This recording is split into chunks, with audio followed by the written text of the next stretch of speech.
Now, this is the third race, the Herald Stakes. The siren sounding in the background to warn the drivers that they're about to start a field of 11, and this is the first mobile race of the day.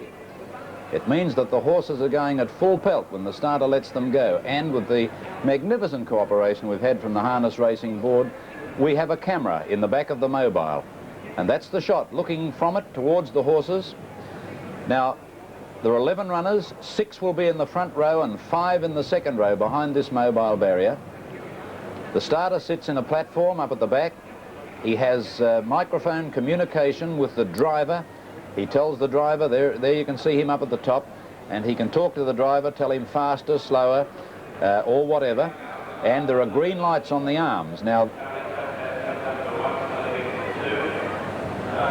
right, now there's the starter, Mr. Tom McGinley, former champion cross-country jockey, is the starter of this. You can see his controls there, and he has a microphone to talk to the drivers of the horses. Here they come up now. They'll be going 30 mile an hour, 48 kilometres an hour when he lets them go. Qatari Topaz on the inside.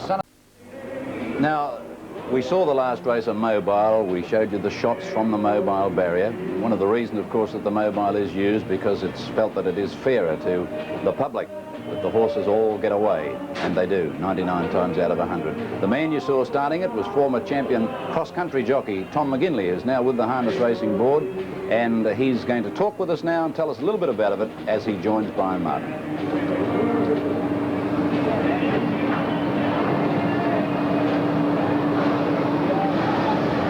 It's a bit awkward, like it's a lot easier here in the city because you have got top-class drivers and better class of a horse. If you've got a 28 class horse, well, it's much more difficult because the animals aren't the educated horses like we have here in the city. You might explain what happens if a horse does gallop in the score up and cause interference to other runners. What's the procedure there? Well, if a horse breaks and causes interference, it's a false start. You set them up again in exactly the same order. Right. So just turn that down a bit. Yes, they keep trying to contact everybody. I don't know. Yeah, we've just about got it down. We'll just turn this down a little bit. This is Tom's intercom to other officials throughout the day. Yeah, okay, right. We'll go over that again. And we call it off if it's if something checks another runner.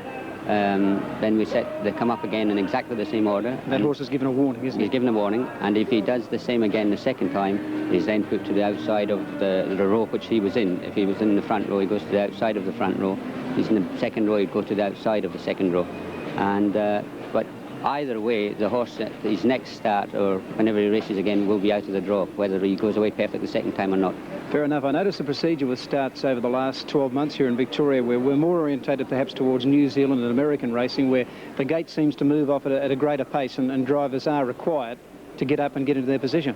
Yes, well, we found out that we were getting more false starts when there was a longer run-up and the horses were getting far keener on the gate. And we found that the short run-up, get on the gate and go, seems to be much more successful.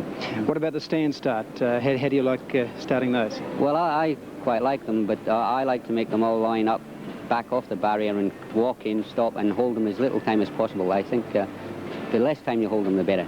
Yeah, there still is an art in getting a horse to go away from the stand start, isn't there? Oh, yes. A good driver gets to know the starters in all the different areas, and he can anticipate it very well.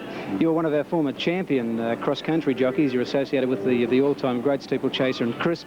How have you found the transition over to harness racing?